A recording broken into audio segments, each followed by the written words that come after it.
Good evening. Welcome to Land Title Talk, where we encourage you to text in with your real estate related questions, legal questions at 904-501-4481, 904-501-4481, or you can email your questions at Stephen, S-T-E-P-H-E-N, at golandtitle.com. I'm here today with my special guest, J. Russell Collins, affectionately known as Rusty Law, for the law office of J. Russell Collins. And we're also glad to have Julie here with us today again. Julie from Land Title, thank you for always joining us and helping us stay in line. So, Rusty, what's going on in your world? Nothing I can talk about right now. Why? Some things that just aren't worked out yet. Some things you're too emotional about? Well, that too. Oh, okay. Well, good. Then we're going to jump right into it. Today we're going to talk about LLCs versus incorporations or C Corps, right? Partnerships. How about LLCs versus corporations? LLCs versus corporations. Okay. Okay. Partnerships, things of that nature. Now, to create a partnership, what do you have to have? At least two people doing business together. Does it have to be filed with the state? Nope. Okay, so partnerships are two guys working together. They normally should have probably a written agreement. You can get a partnership even when you didn't mean to. Explain. You can have what's called a de facto partnership, meaning you are doing business together to accomplish a certain ongoing task. If you and I get together and start selling lemonade together, and we share the expenses and share the profits and the responsibilities, that could be a de facto partnership. Is there... Which means I'm liable for your stuff in the business and you're liable for my stuff in the business. There's no protection. So if I go out and in the name of the business or in the name of the partnership and do something like incur some huge debt, you might be liable for it.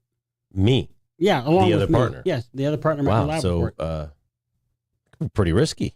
Well, you can sometimes find a partnership in building houses and selling them when somebody's a builder and somebody's just an investor. There's all kinds of things that can happen where you have a partnership by accident. How do you protect yourself from that? Don't do it. Well, how do you not do it? First of all, create an LLC or a trust? An LLC is really a partnership. Well, it's a documented partnership. Correct. But the benefit, okay, so here's what you have. You have a partnership, which is one thing, and there's some good parts about that. But then you have the limited liability. And you can define who does the day-to-day operating if you want. And so, but your liability, unless you sign for something personally, is limited to your investment. The thing about partnerships, though, if you and I are in a partnership, you can't just unilaterally bring in Julie to be a part of the partnership without me saying okay. And a limited liability company, the members, you might be able to sell your interest to somebody, or they might be able to take it from you in a lawsuit, but without permission from the other partners, they don't get a say. They don't get a vote.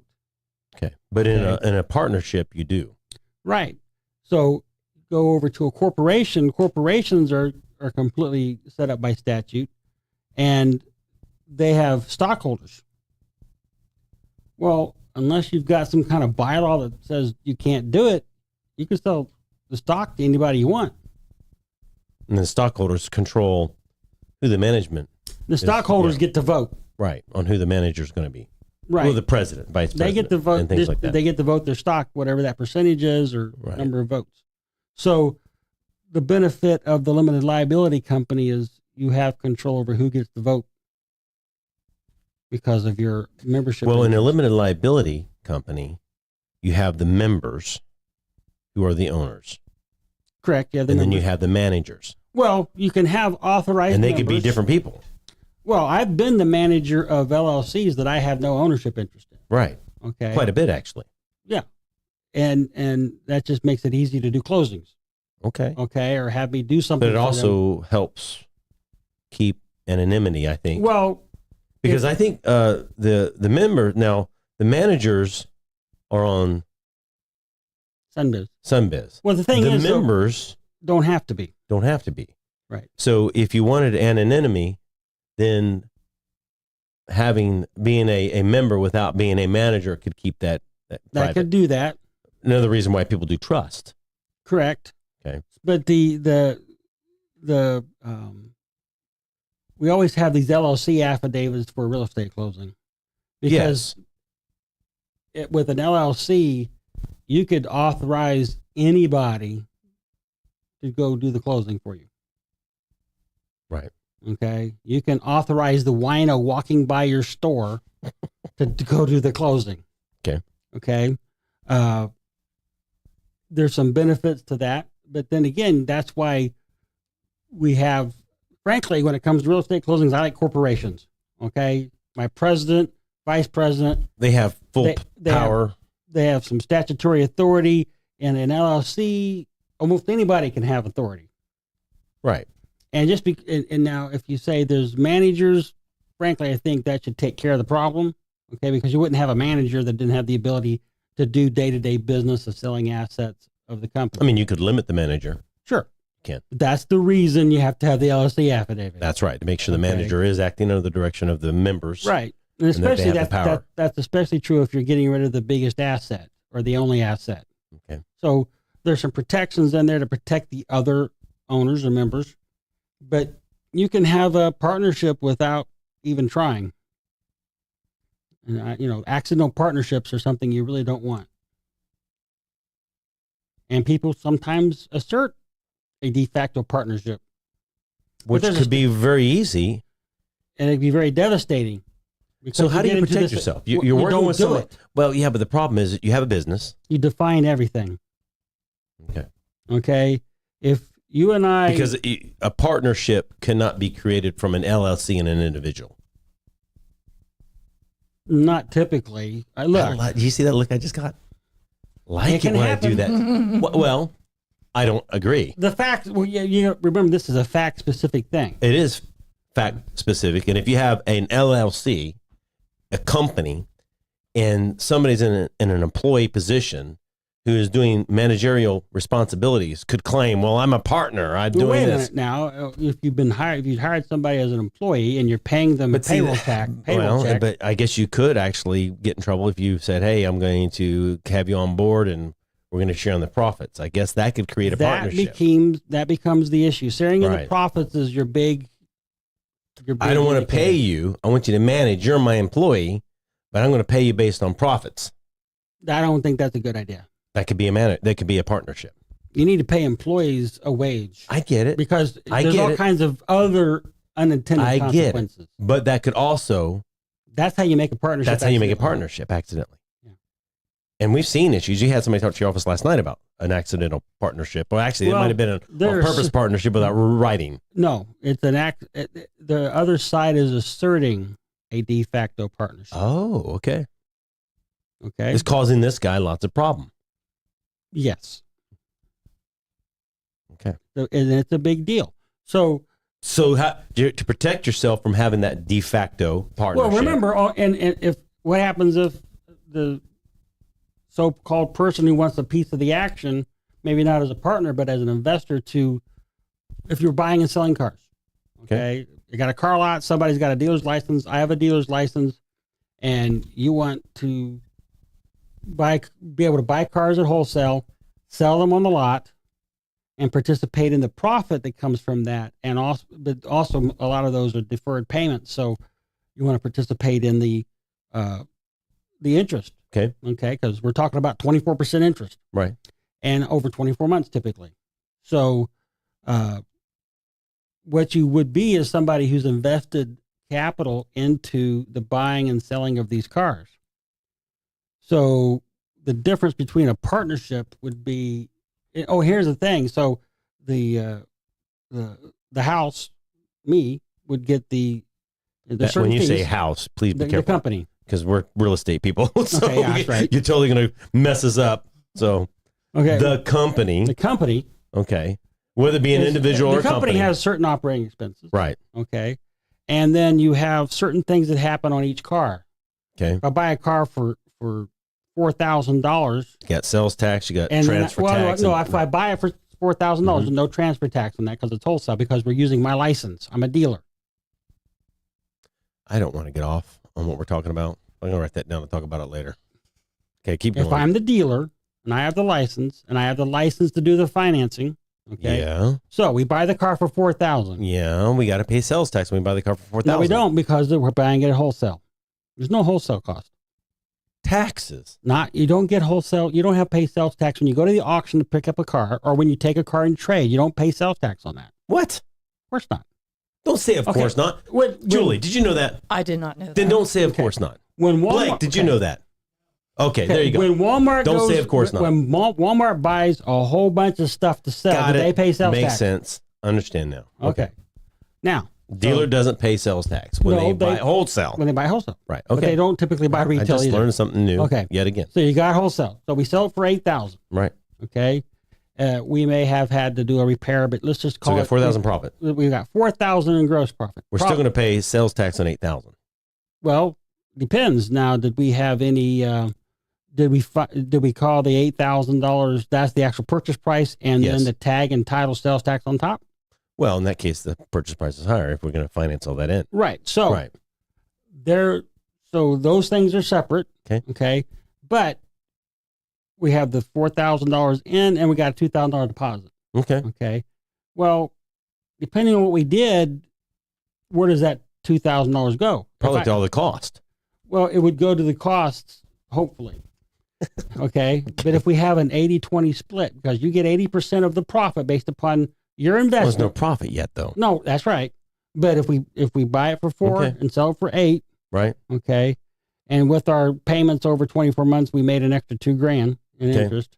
Okay, so we got a $6,000 overall profit. Okay, but if we didn't take care of them taxes, well, those have to be reimbursed, don't they? Yeah, they come off the top because they're right before you do the split. That's right. Okay. Okay, so how do we have a de facto partnership if I have somebody working with me like this, but I'm basing their income on the profitability of what we're doing? I've created a de facto partnership. Well, what's the profitability based on? Well, I know it's over time, but still. Okay, right. So there's something in the statute about payments. What is it? Which would be, and I was just told about it. I haven't verified it, but the statute is that buying and selling and sharing in the profits is not, doesn't count that way if you're getting those profits over time. Does not count as a de facto partnership. Right. Okay. I have to verify that. Okay. That'll work to so your I'm benefit. just trying to say. I think the two people are not sharing in the operating expense. The only one person is. Right. Okay. The dealer in my example, me, I take care of the lights, the real estate tax. Actually, it's a rental. I take care of those things. Right. What you're getting as the investor is on a per car basis. Basically, you're paying. I guess we'll use the let's use the brothel example. Okay. Please don't. The brothel gets its cut. Okay. Okay. That does not make the prostitutes partners with the brothel. Okay. There you go. How's that? Makes sense. House gets paid. Because house has expenses. Right. Okay. They supply the bouncers and stuff. Okay. And the rooms. But anyway, that's the you can have a de facto partnership accidentally, or somebody can assert it. Then you got to show that it's not that way. So you got to document things. You got to make sure that you have agreements that'll help from that. You can have a specific agreement that says us working this way does not establish a partnership. Okay, and as long as you spell that out, you should be fine. Right, and you have to act according to that agreement. Right. Limited partnership. Limited partnership is you've got one person who's the general partner who usually doesn't have all the ownership, okay? But they get the control with a very little bit of ownership.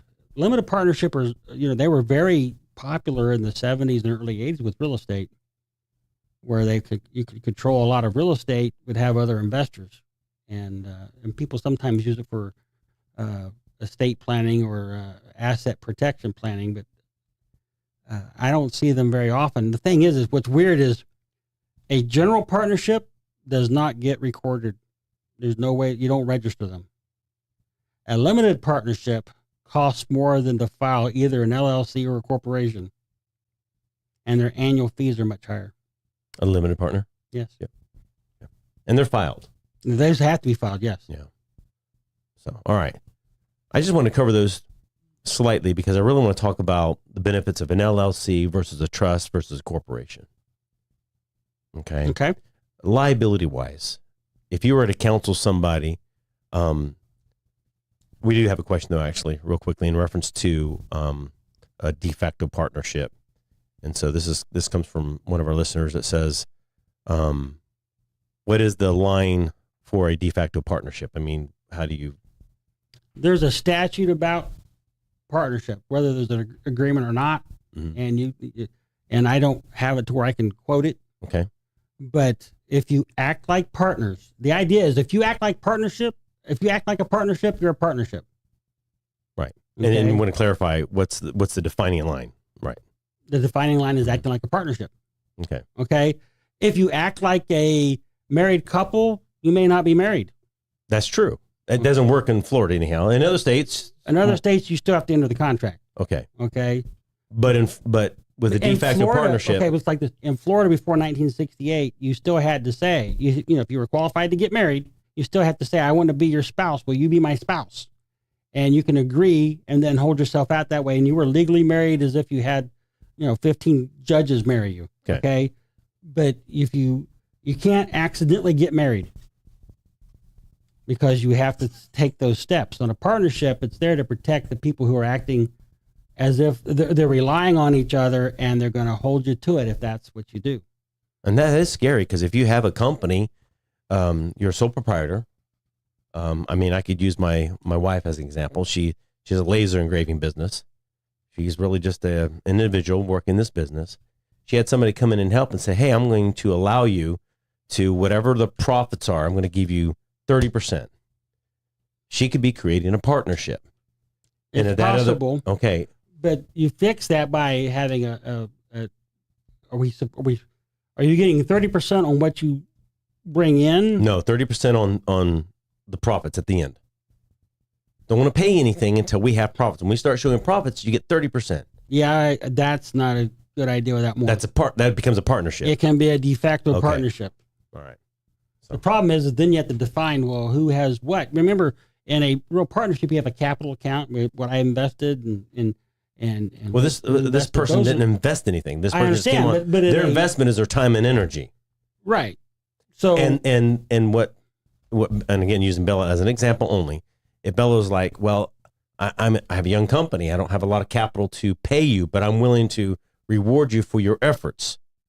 So we work hard together. When we start showing profits, you're going to get 30%. That's a partnership. Partnership. Okay. And if that person who's going to get paid that 30% went out and borrowed some money in the name of the company, in the name of the whatever the company is, even though it's not filed with the state. Okay. The best thing to do is something different. Okay. If you're going to do that, maybe you would do an LLC. Okay. Well, let's talk about that because I want to talk about LLCs versus corporations versus trust. Okay. So. Okay. So. And the main reason this is coming up is the question I get a lot, or should I say, I'm really love English. I'm a master of it. Not is the questions I get a lot of are, how do I minimize my liability? For example, a person who's buying property and selling it. If you want to minimize your liability, don't do anything. Correct. But if you want to go ahead and make money, and you're buying and selling real estate, some will become rentals, some will be just holding rehab and sell. Where a person's liability, how do they minimize that liability? Well, and we're talking about liability because when you hire people to do work, people can get hurt on the property. Even somebody trespassing at your property getting hurt can sue you. Sometimes, right? Yes. Or liability for maybe things that transacted prior to, and you weren't smart enough to get an owner's title insurance policy, whatever the issues are, the liability, how do you minimize that as an individual to make sure that you don't put your family in undue risk? That's undue risk? Sounds good. Okay. Let's go with it. Okay, so we have to look at what we're trying to protect ourselves from. Okay, if we're looking for protection. Judgments. For what? For what? Money judgments. Okay, I got a judgment because of a credit card. No. I got a judgment because I was at my house and my contractor was doing windows and brought his daughter and wasn't paying attention, and a window fell on her and killed her. Okay, well, you don't hire contractors without workers' comp. Okay. How many people hire contractors without workers' comp? Too many. I don't know. Okay, so that's the point. But so you don't hire them. Well, listen. They must We provide, have a brother who's in the business. right. Do you think he has workers' comp? Of course not. Okay. We want people to hire him. But he's working for himself. He is, but when he's on someone else's property and something happens to his daughter, okay? Does something happen to his daughter because something he was working on falls on the daughter? Does it really matter? Yeah, it does, because who created Does it really the matter? risk? He's still going to sue, right? It's expensive to be. It's expensive Right. to be wrong or to be right. It's expensive to be alive. It's expensive to be right. Okay. It's expensive to be dead, too. It's expensive to be No, it doesn't cost dead. anything to be dead. Oh, yeah, it does. It costs people around you. Well, that's their problem. Okay. But so in the case of somebody comes to the so property, here's first you they do. get killed. Okay. Okay, best thing to do is act properly. So minimize your, okay, you have to look at it. Okay, if I'm a landlord, I make sure my properties are properly maintained. I make sure that I'm doing. Doesn't do. But you okay. You wear a seatbelt. You wear right? a seatbelt, right? But you Okay. still have insurance. Right. So you have to have your homeowner's insurance, and then if you're doing business, it'd be wise to have an umbrella policy, because Okay. the umbrella policy only picks up when your other insurance takes care of it. Okay. So that's the first thing. Okay. You Okay. you have your own I'll insurance. accept that as the first thing.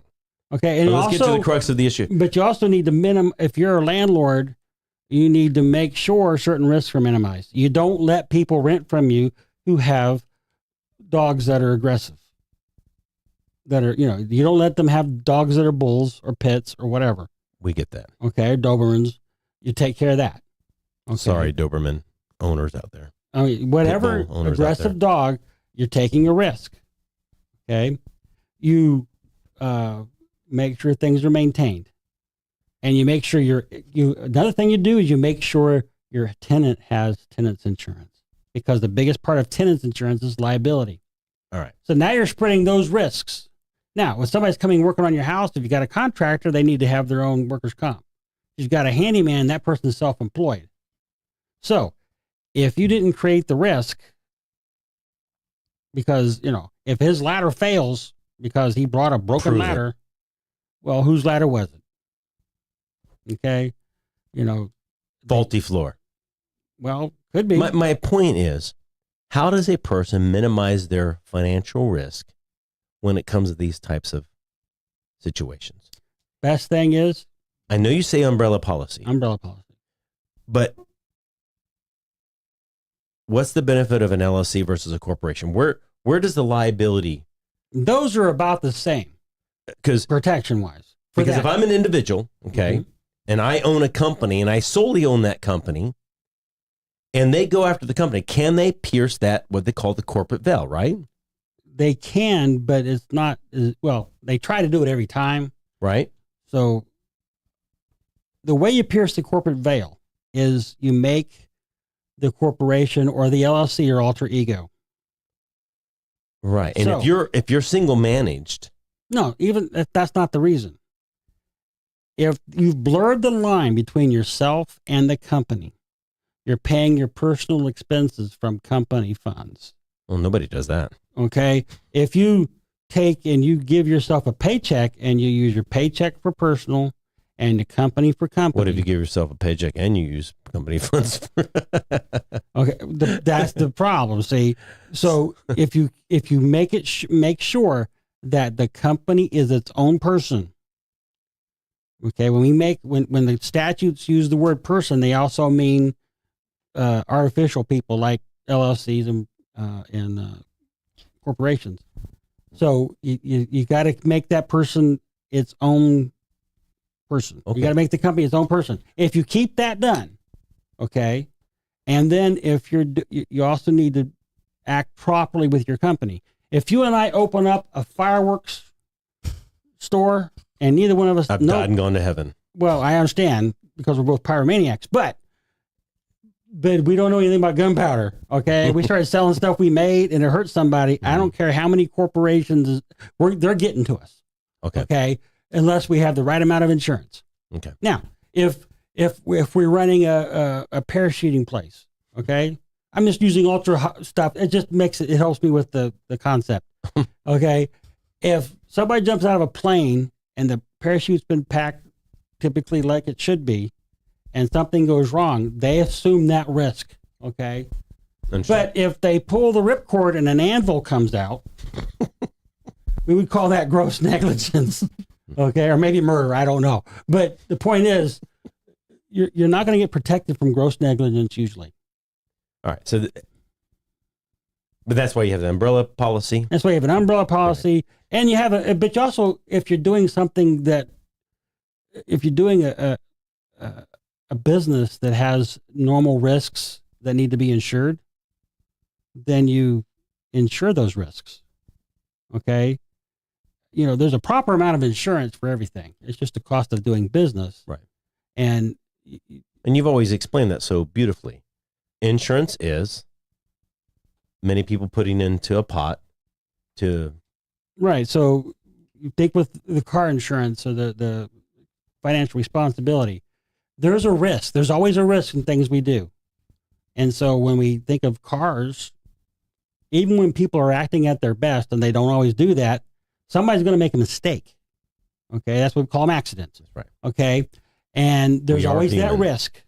So the best way to minimize the risk is to spread it over as many people as possible.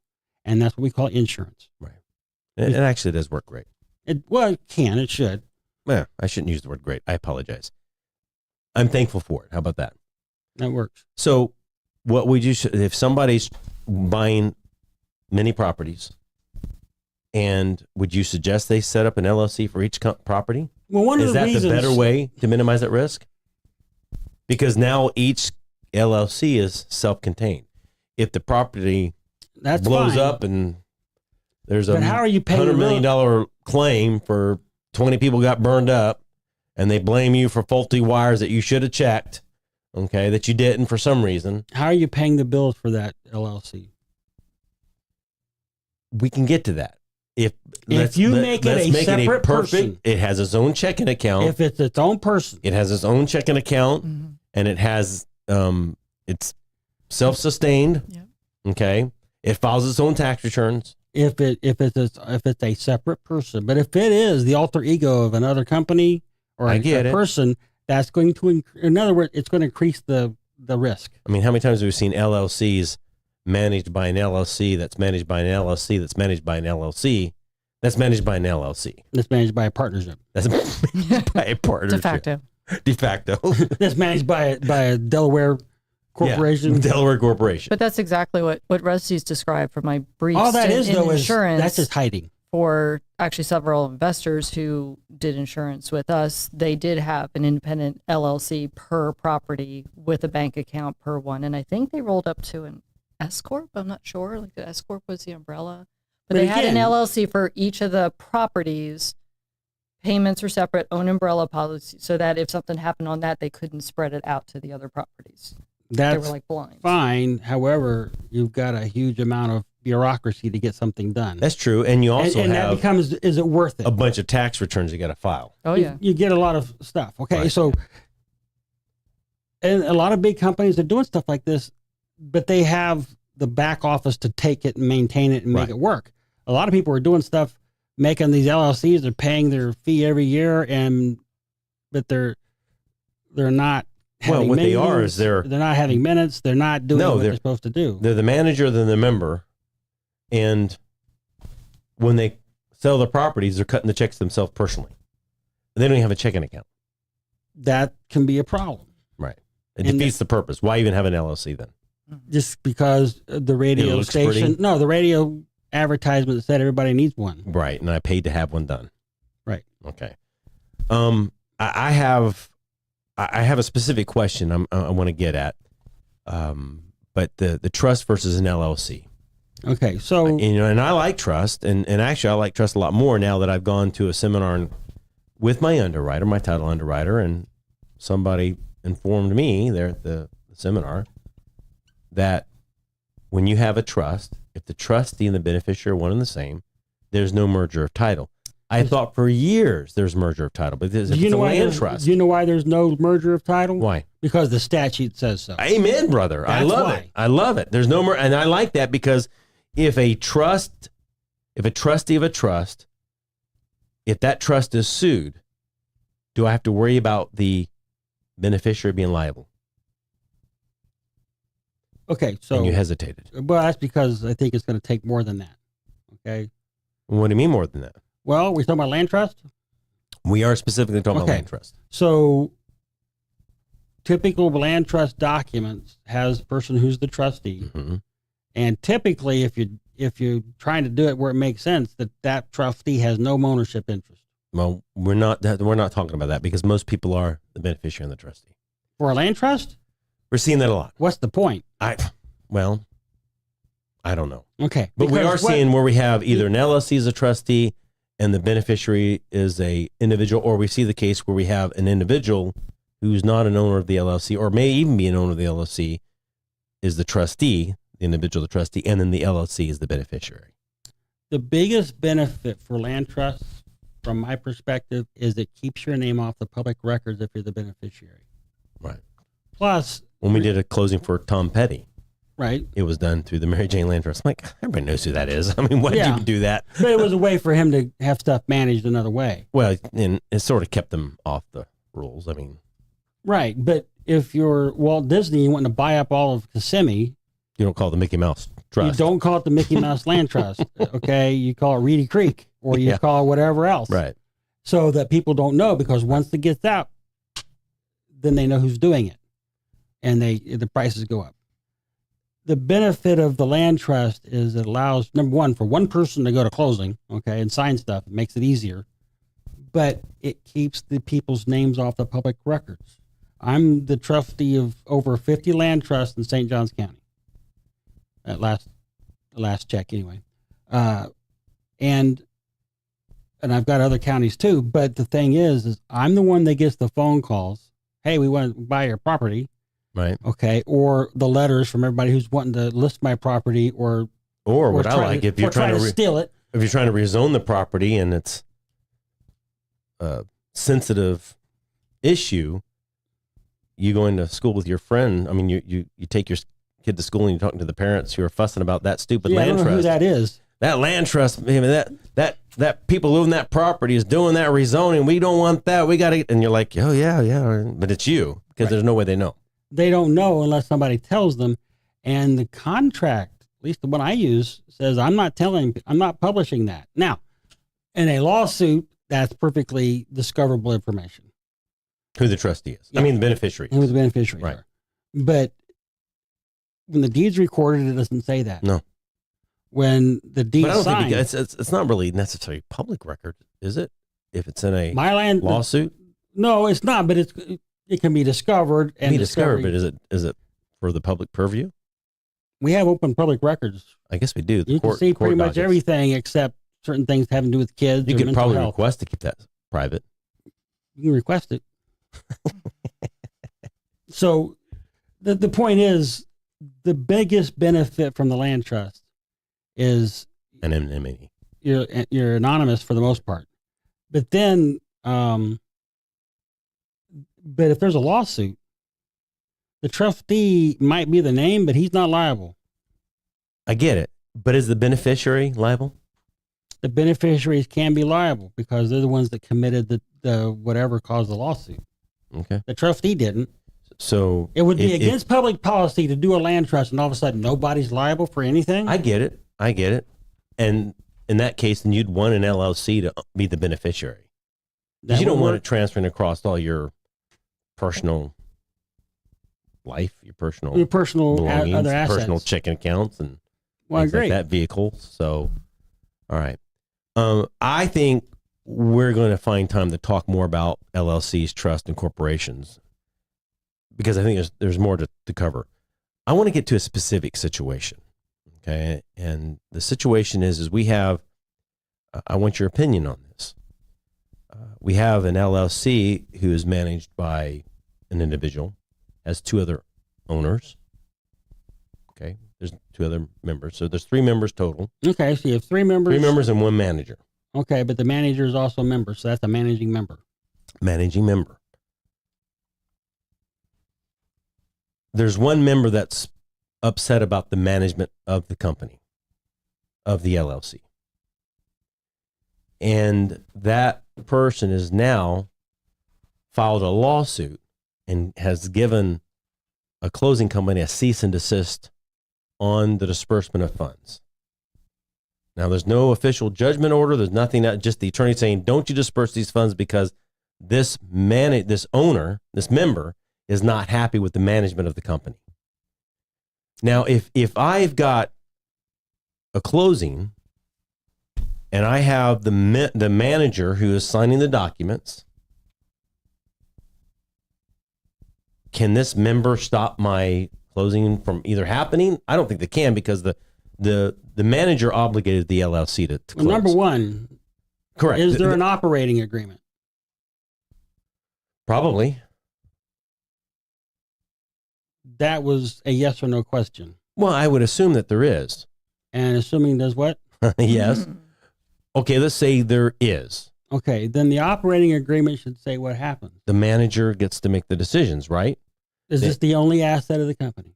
No. Okay, that's helpful. Yes. Okay. Number 1. Even if it was the only asset of the company. Then If the manager has obligated the LLC to the closing, this is a matter of fighting about Well, number money now. one, They can't stop the sale. number 1, nobody's disputing the fact that the purchase price is a decent purchase price. I don't know that. They could. But at what point is that manager who we should be able to trust to make decisions for the LLC, if they obligate the LLC, can anybody I think the can a people member come back and say, no, I don't like that now? I Okay. mean, and try to stop a sell? if the manager is acting improperly, he has liability to the others. Correct. But can they stop a sell when they've already gone under contract to sell? They probably can't. I don't know how you would get that job done. I don't know how you get it done either. Okay, because But now what the manager's doing, the member is doing is the member saying, well, I'm going to give instructions to the closing company to not disperse the funds. Well, how does that person have? Okay, I don't think they have that authority. My point is, Rusty, Right. is I think that what has to happen is the check's going to the LLC. correct. So it's his problem to fight with the LLC about those funds and not he. I don't think he or his attorney can dictate to the title company or the closing attorney what to do with those funds. Right, but here's the thing: many closing agents will not act if there's the threat. I of a get lawsuit. that. I get that. But So, I'm taking I think that out of the equation. But that's the reason for the so-called I understand for the cease and desist. Okay, but that cease and does it- desist but has if, no but if legal. you're giving legal basis. counsel to not that a closing attorney would ask you for legal counsel, but if you were that attorney, let's say you're the attorney closing the transaction, and you have an LLC that's obligated themselves to the sale of this property, and this LLC is now at closing's door, and you get a letter from one of the members stating you will not disperse the funds. We're going to hold you personally liable for dispersing the funds if you disperse the funds to the LLC. Put up or shut up. What does put up mean? Sue me. Okay. Okay. Okay. Now it becomes a business decision for a closing agent. Right. Okay. Because they have to defend it. They have to defend it, and do they want the? But if For you're an one- attorney, if you're an attorney closing it, what would you? Oh, I still say put up or shut up. Okay. You would say, I'm closing. I'm closing it. I'm giving. And well, the because attorney would number say, one, well, I don't have time to file a lawsuit. I just got told about this tonight, and I have no time to file a lawsuit. You're well, closing tomorrow. I wouldn't file a lawsuit if I'm the closing agent. There's no reason for me to do that. No, And then, you misunderstood. and if The I was the attorney for the attorney for the member, the member is stating that this attorney doesn't have time to file that lawsuit before the closing. well, good for him. Too bad, so sad. Get a different lawyer. Okay. You can do stuff if you present the right information to a judge and put up a bond. Okay. Okay. And for a several $100,000 closing, it might be a several $100,000 bond. Go ahead, write a check. Okay. Okay, to cover the potential loss to the LLC. But then again, Well, I mean, the LLC, there's no stopping that sale. well, you could, if you could get a judge to sign off on it, yeah. But that's why I say it would cost a lot of money to How do that. would you? How would a judge, even in good conscience, If stop you a could- sale? If you could show that there's the property's worth $1 million and you sell it for 100,000, that might be a Okay. thing. Okay, Yeah, but you're still I got to think put up it's a bond. too late for that, Rusty. Well, I understand, and here's the thing. We talk about it all the time, the power of a contract. Right. So here's the things that if I'm one of the members and I don't like what I think the manager's doing, okay, number one, we have the SunBiz. We can find out who we're supposed to have as the person who can make a decision. Mm-hmm. Okay. If this is a manager managed company and I'm the closing agent, I'm going to want to see the operating agreement just to make sure there's an operating agreement. Those are listed on SunBiz. Operating agreement. There's no way you don't pull out an operating agreement from SunBiz. There's no operating agreement there. No. Okay. That's kind of a private contract. Okay.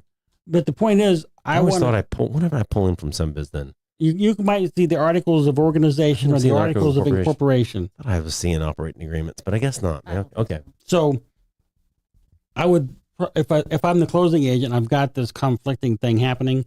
I'm going to want to make sure that I'm on the right side of this. Number one, you check SunBiz. If it says there's a manager, okay. Now, if you got 3 people who are managing members, that might be a problem. Mm-hmm. Okay. But if we got a manager, if you got 3 people that are managing members, then I'm going to want to see a meeting minutes where, and is there a voting structure? Can 2 out of the 3 say go and it works? Or does it take 100%? That's when that operating agreement becomes important.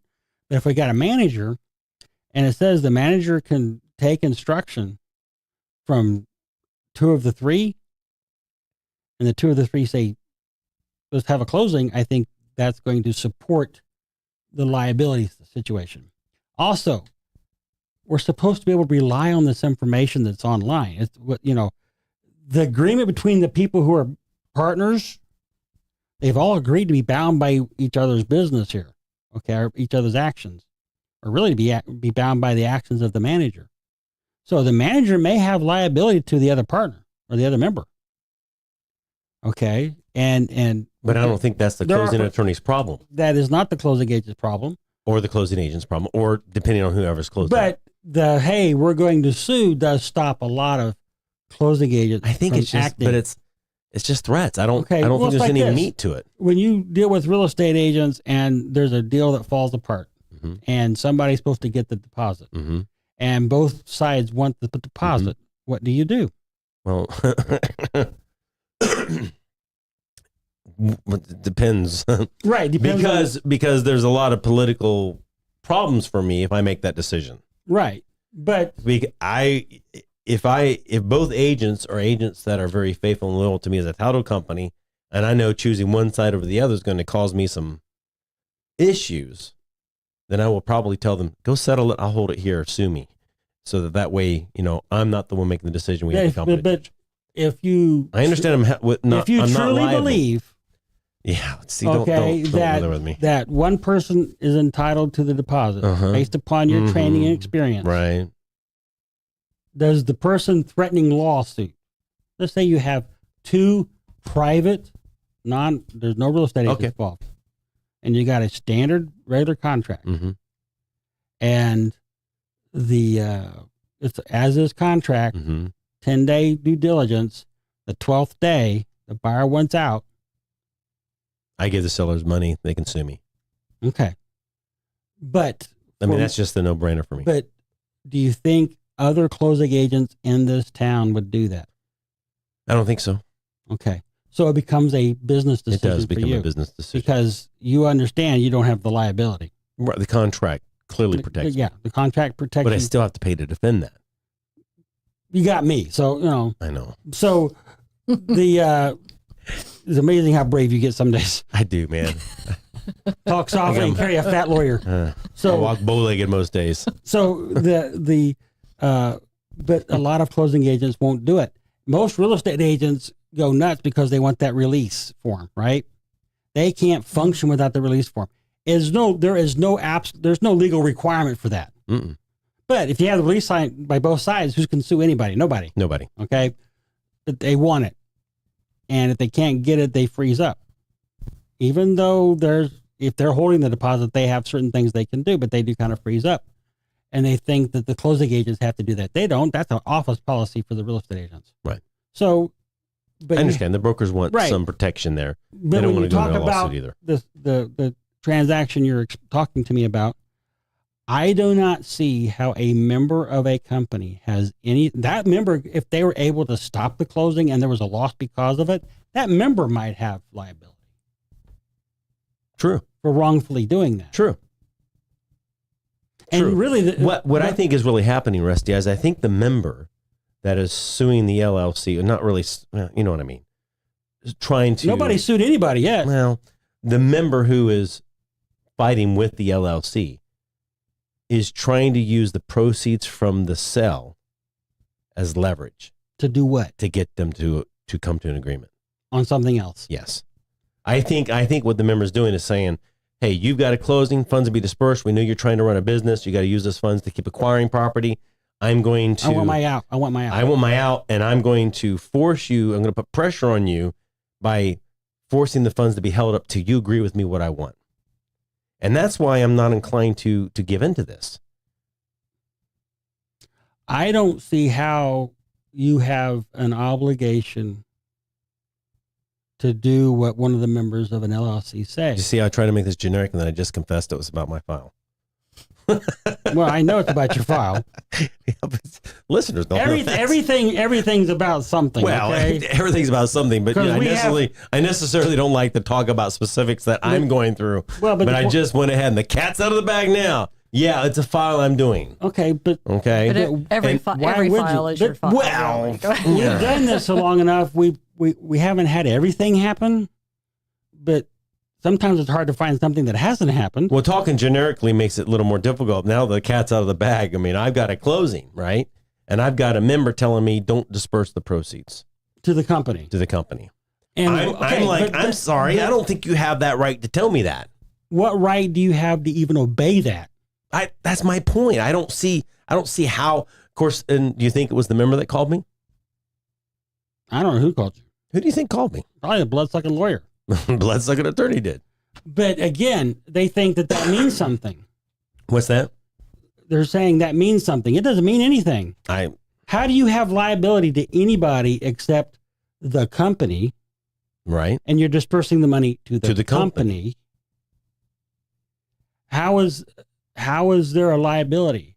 Okay, I think that's a lawyer flexing something he doesn't have. You flexed before. I don't flex like that. No, you don't. Actually, you don't. But I understand the flexing. I mean, I get it. This lawyer is trying to get the company to come to the table and to finish the negotiations that they're in the middle of.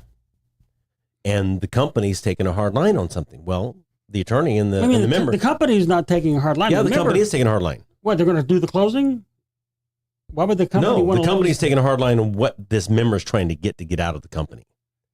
And if there's an operating agreement, there's a way to do that. I don't have any behind the scenes knowledge of what they're arguing about. Okay. But there's an argument going on, and what's happening is, closing's coming up.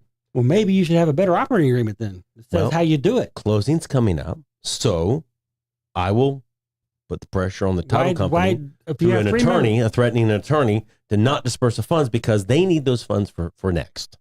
Well, the point is this: there's a company. The company's making some money. We all have a cash account. Okay, so is there a buyout provision? Do I have to? If one person wants out, do they have to buy them out? Rusty? I'm just saying. My point is that I'm not obligated to. But you also have a duty to each other in a partnership, even if it's an LLC. Right. So they all need to act right, and the funds that are going into the company need to be dealt with correctly. But nobody has the right to just unilaterally take their piece out. But that's not my problem. It's not your problem. Right. So Because it's not your problem. The company is operating. Okay, somebody who's duly authorized signed a contract. Somebody who's duly authorized is coming to a closing. Mm-hmm. What right does any closing agent have to say, thanks, we're just going to hold the money until this other person stops complaining? Right. How do you even know that person's a member? I mean, names match up. I mean, we have documentation. We know that person's a member. You're still a member? I don't think so. Here's what we need to do. When we look at the paperwork, not now, but I mean, it's something that we need to look at. But I feel very confident my stance on this. That this is. There's all kinds of things that can happen, but where's the liability Right. for a wrongful act? Okay, so I'm just going to call up some title company and say, if you disperse those proceeds, I'm going to sue you. That's kind of gutsy. And what's the cause of action? You didn't do what I said. I'm an attorney. Okay, well, boy, I'm waiting for that. I want somebody to come crown me that Most contracts take on average 30, 45 if it's a manufactured home to close. They've got that time to work this out. So if they can't work that out in X amount of time, you should just do your duty. Well, I think there's just no, there's no. There's a breakdown of whatever should the do your agreement was. duty. If the only ifs is that person authorized? Do I have the right to rely on the representation that I'm the manager and I'm here to sign these documents? I have the authority of the company to sign these documents. Now, I guess if you knew they were going to take the check and figure out a way to cash it and run off to Vegas, maybe That's different. You might have some different thing there.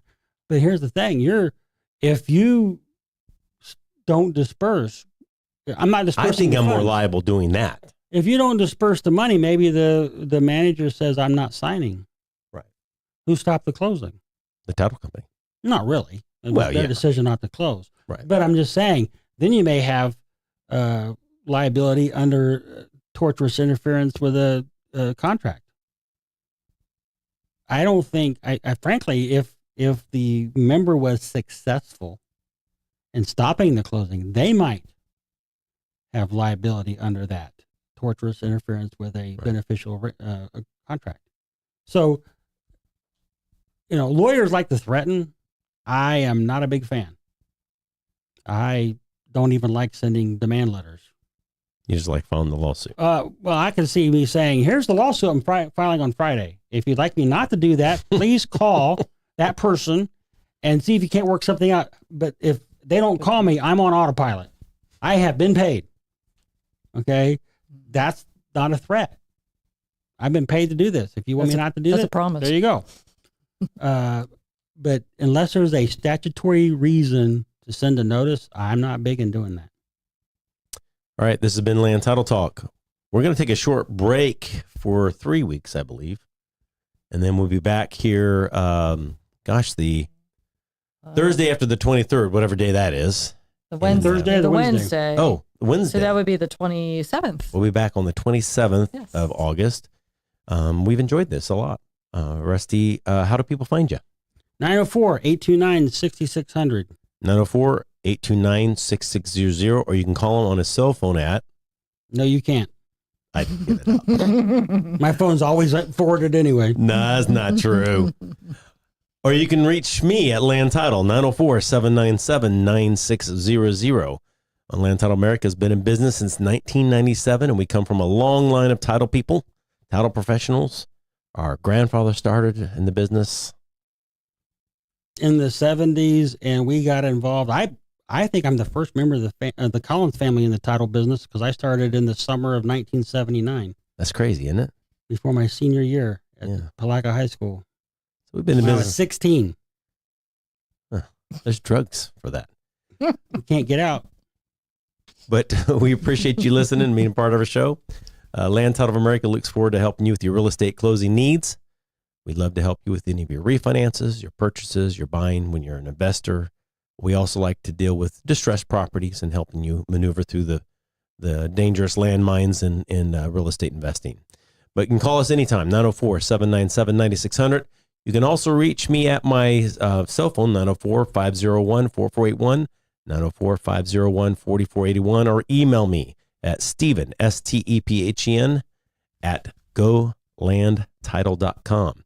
It's been great having you. We look forward to seeing you in 3 weeks. Thank you very much.